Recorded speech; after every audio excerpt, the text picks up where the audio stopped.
Bismillahirrahmanirrahim. Wahaikum tahiyatul islamiyah, tahiyatul mubarakah, tahiyatul ahlil jinan, wa tahiyatul dinas salam. Assalamualaikum warahmatullahi wabarakatuh. Alhamdulillahilladzi an'amana bi ni'matil iman wal islam, wa nusallimu ala khairil anam sayyidina Muhammadin wa ala alihi wa sahbihi ajmain, amma ba'du. Pertama-tama mari kita panjatkan puji syukur kehadirat Allah Subhanahu wa taala yang mana telah memberikan beribu-ribu nikmat kepada kita, di antaranya nikmat iman dan Islam. Salawat serta salam semoga tercurahkan kepada junjungan Nabi besar Muhammad sallallahu alaihi wasallam, para keluarganya, sahabat tabi'in dan kita yang insya Allah selaku umatnya. Saya Lutfi Nasrul Dayatullah dari SMA Negeri 1 Tenjolaya Kabupaten Bogor ingin menyampaikan sebuah tausiah yang bertema masyarakat marhamah. Masyarakat secara psikologis merupakan kumpulan orang dengan berbagai macam kepentingan, pemikiran, dan keinginan. Sedangkan secara sosiologis, masyarakat terdiri dari beragam suku, terdiri dari beragam status sosial, ekonomi, dan pendidikan. Kemudian, masyarakat juga memiliki beragam orientasi politik, agama, maupun ideologi. Semua perbedaan tersebut akan mempengaruhi perilaku manusia. Perilaku tersebut bisa bercorak positif dan negatif.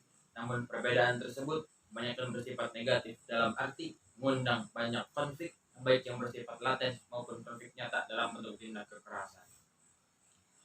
Salah satu konsep masyarakat saling menyayangi ini dikemukakan dalam Al-Quran surah Al-Balad ayat 17 yang disebut masyarakat marhamah. Bunyi ayat tersebut, A'udzubillahi minasyaitonirrajim. Bismillahirrahmanirrahim. Tsumma kana minal ladzina amanu wa tawassaw bis sabri wa tawassaw bil marhamah, yang artinya dan dia termasuk orang-orang yang beriman dan saling berpesan untuk bersabar dan saling berpesan untuk berkasih sayang. Dari keterangan ayat ini bisa dipahami bahwa masyarakat marhamah adalah mereka yang memerdekakan budak, memberi makan saat musim kelaparan, membantu anak yatim, kerabat, dan orang miskin serta fakir. Dari keterangan ini bisa dipahami bahwa masyarakat marhamah adalah mereka yang memerdekakan budak, memberi makan saat musim kelaparan, membantu anak yatim, kerabat, dan orang miskin serta fakir. Dari keterangan ini jelas bahwa masyarakat marhamah bertumpu pada kekuatan saling membantu. Mereka yang kuat secara ekonomi membantu yang miskin untuk meringankan beban hidup mereka.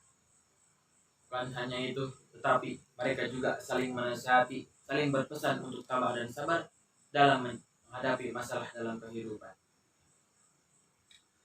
Bila direview ke dalam sejarah, banyak kita temui contoh penerapan masyarakat marhamah, baik yang terjadi di masa Rasulullah SAW, era Khulafaur Rasyidin maupun dinasti pemerintahan Islam. Contoh yang spektakuler dan nyata bisa kita lihat ketika terjadi peristiwa hijrahnya Nabi Muhammad SAW dan para sahabat dari Mekah ke Madinah pada awal tahun Hijriah yang bertepatan pada tahun 662 Masehi. Para sahabat dan pengikut Nabi yang hijrah dari kota Mekah ke Madinah, hampir semua dari mereka ke dalam keadaan Islam. Mereka, kaum muhajirin ini, meninggalkan kampung halaman dan antara harta benda yang dimilikinya, meninggalkan keluarga dan sanak saudaranya, sehingga ketika mereka tinggal di Madinah dalam keadaan serba kekurangan. Penduduk Madinah yang disebut kaum Ansor atau penolong ini adalah masyarakat yang telah meyakini kebenaran dakwah yang dibawa oleh Nabi Muhammad SAW. Karena itu, kepedulian mereka sangat tinggi kepada Nabi dan para sahabat yang hijrah ke Madinah, sehingga untuk mempererat persaudaraan tersebut, maka Rasulullah SAW mempersaudarakan beberapa sahabat Muhajirin dan Ansar secara bersamaan. Misalnya, Abu Bakar dipersaudarakan dengan Harithah bin Zaid, demikian dengan seterusnya. Dengan demikian, maka kaum Muhajirin yang bertahun-tahun terpisah dengan sanak saudara dan kampung halamannya, mereka merasa tentram dan aman menjalankan syariat agamanya. Di tempat yang baru itu, sebagian dari mereka ada hidup berniaga dan ada pula yang bertani seperti Abu Bakar, Utsman, dan Ali mengerjakan tanah kaum Ansor. Dengan ikatan yang teguh ini, maka dapatlah Nabi Muhammad SAW mengikat setiap pengikut Islam yang terdiri dari berbagai macam suku dan kabilah itu ke dalam suatu ikatan masyarakat Islam yang kuat, dengan rasa semangat bekerja bergotong royong dan asik sepenanggungan, serasa sesakit sesenang dalam persaudaraan Islam. Di dalam Al-Quran surah Al-Hasr ayat 9 ceritakan betapa orang Ansor amat mencintai orang Muhajirin. Mereka lebih mementingkan keperluan orang Muhajirin ketimbang dirinya sendiri. Oleh karena itu, marilah kita menjaga kerukunan, menjaga kedamaian antar saudara umat Islam. Di dalam Al-Quran surah Al-Hasyr ayat 9 diceritakan betapa orang Ansor amat mencintai orang Muhajirin. Mereka lebih mengutamakan kepentingan orang Muhajirin ketimbang dirinya sendiri. Khairun nas anfa'uhum linnas. Sebaik-baik manusia adalah orang yang paling bermanfaat bagi orang lain.